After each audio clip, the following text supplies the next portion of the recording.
Hello there, Mike Lawrence here with Rockcliffe Guitars. This is part 8 of my video series on how I build a Telecaster Style guitar. In the last episode, part 7, I focused on working on the body, doing some things that needed to be done before we actually start putting the guitar together. But now there are still a few other things that I needed to do, so I wanted to make sure I include this part in the video. So that's what we're going to mostly look at in this video, is just the last few little things I have to do to the body to get it ready before I actually put a finish on it. So here we go. Let's take a look at that. A couple of loose ends I need to tie up before I go much further here. And that is this hole that I drilled for the electro socket output jack. And the way that works, if you're not familiar, you can see that it has threads in it. And that is for the output jack to thread into. And of course, I always use a Switchcraft brand.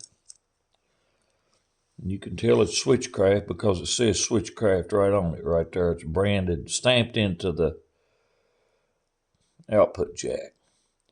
So if you remember the hole I drilled with that step bit, you know, it's tapered. It's like a cone. It goes down in there. And that is not going to allow this wide output jack to fit down in there properly. So I have to enlarge this hole. I have to deepen it and get rid of that cone shape. So of course how I'm going to do that is take a Forstner bit very carefully so that I don't damage the shape of that hole, and go down in there and just deepen that out enough to where that jack fits comfortably down in there. So you can see the depth of that hole needs to be about, I'm allowing about an extra 1/8 of an inch, just for safety's sake. And the depth of the hole needs to be about 1.5 inches. Of course, you can go deeper, it's not going to hurt anything, but it needs to be at least 1.5 inches. And one thing you have to remember is when you stick the 1/4 inch jack into this socket, this little prong right here is going to go back some. It's going to go back that way.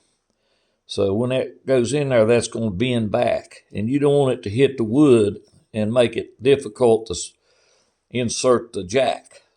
That's the whole idea. So we're going to go about 1.5 inches deep on this hole. So you can see that 1.5 inches is going to go back about that far. So we're still leaving about a 1/2 inch or more wood till it gets back to the component cavity.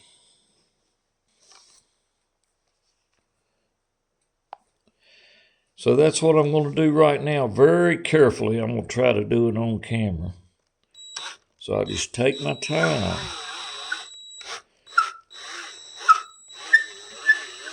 Very carefully. And once it bores down in there, you're pretty safe. So there, maybe you can see now the cone shape is gone, and we've got a hole drilled all the way down 1.5 inches deep. 1.5 inches deep, and the electro socket should fit in there really well now.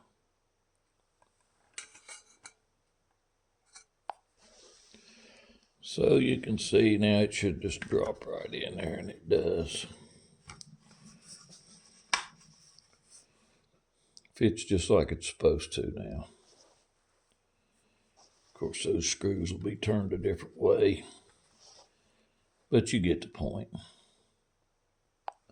So that ties up that loose end. Now for one other one. So you'll remember that in the beginning when we first started laying this out, I used this template and put this piece of tape over this cavity right here because I didn't want to route it out, and I'm going to pull it back off. That was just to remind me not to forget. And of course, the purpose of that cavity right there is so that you could run, if you route that out, that makes it easy to run your wire from this pickup over to your controls. And so since I didn't do that, I need a way to get the wires from this pickup to the controls, and I'll have to also have a way to get the wires from this pickup over to the controls. So that's the last loose ends that I need to tie up, and this is how I'll do that. So I will insert this little clip right here to further explain why I don't route that little extra cavity right there, because sometimes this is a guitar that I built a while back, and it's pine, and sometimes you get a guitar that's got a nice feature there that you just don't want to cover up with the pick guard. So that's why I never route that out. Hope that explains. So I'll need to drill some holes. And there's a couple different ways you can do that. And you can do it this way, and I've tried it. It usually don't work out so great. So to me, the easiest and best way to do this, instead of trying to drill down and possibly coming out the back of the guitar with body with the drill bit, which is not too good, is just simply drill a little tiny hole right here. And that's what I'm going to do. And I'm going to drill it all the way through back to here. Let's see how that goes. So I'm going to lay a thin piece of plywood in there just to keep from marring up this surface here. And I'm going to drill a hole right in the middle. Slightly angle it downward.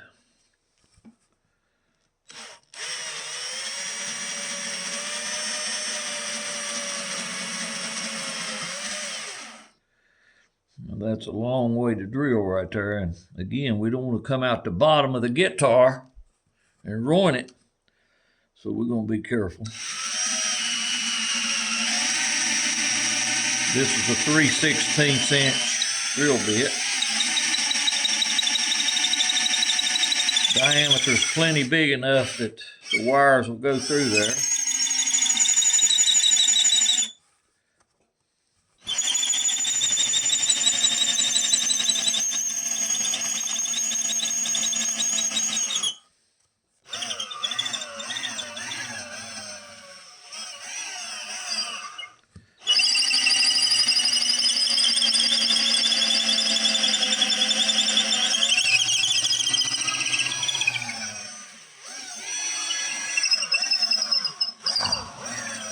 All right, so it's all the way through.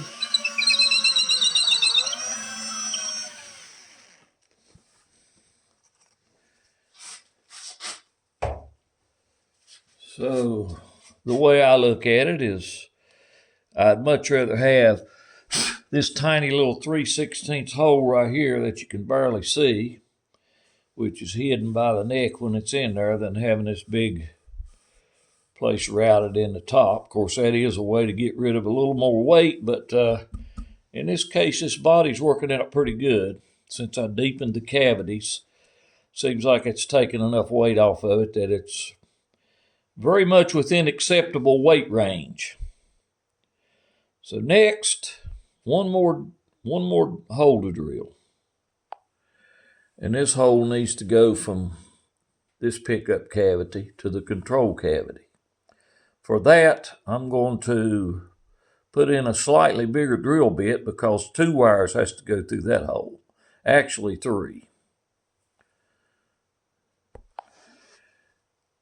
So for this, I'm using a 5/16 inch drill bit.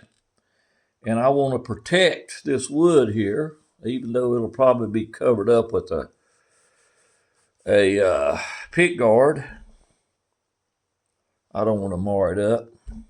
So the way I do that is I'll put something around the drill bit like this right here. And it works great. So again, I'm angling it down. And I want it to not come out the bottom of the guitar at all costs. So here we go.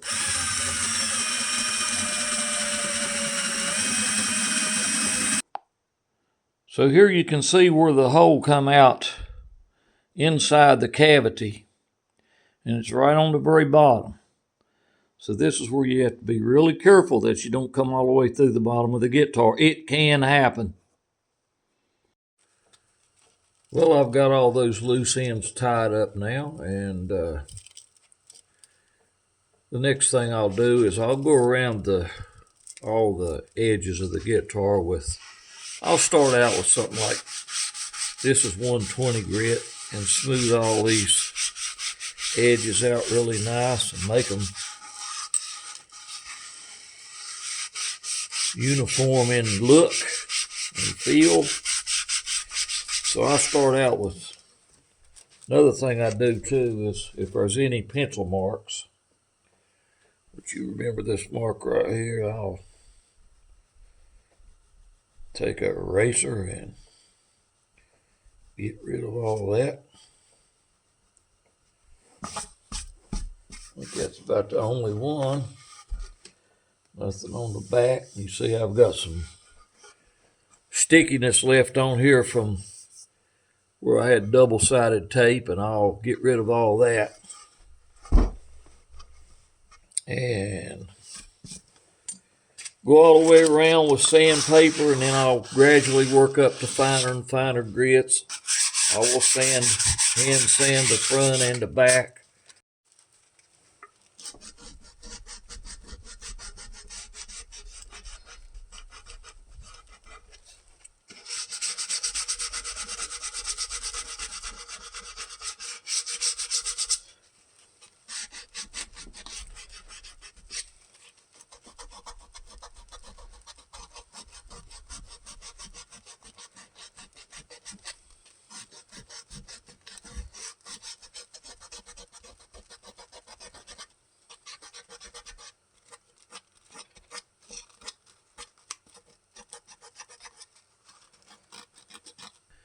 And from there, it'll go on to putting the finish on it. So that's about all I can do right now to the body and the neck, other than putting a finish on it.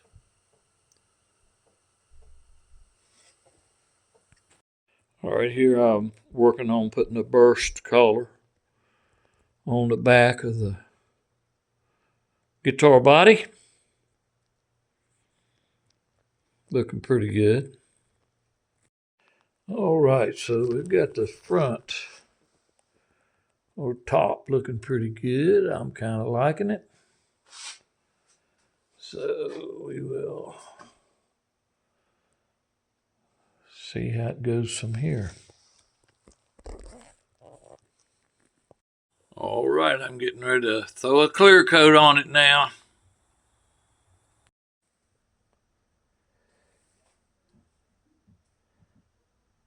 All right, here's the body now. You can see it's had the clear coat applied. Looking pretty good. I'm pretty happy with it. I'll flip it over so you can see the back. Back's looking pretty good as well. Nice sunburst finish. I like it. So there's the body. Now we'll take a look at the neck. So here are both necks, all finished up, including the logos. All finished and ready to go and looking pretty good, if I do say so myself. Nice and smooth and looking good. I like them. So there we go. That was a lot of work.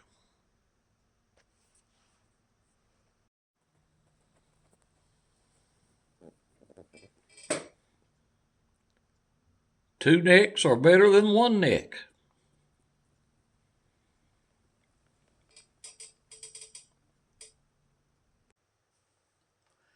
Okay, that's it for part 8. We got a lot done in part 8. The only thing it's going to be left to do now is assembly and try it out and see if it works. So check back. Appreciate you watching. Part 9 will be coming up real soon. Take good care. If you haven't already subscribed, consider subscribing. If you like the video, click like. See you next time. Goodbye for now.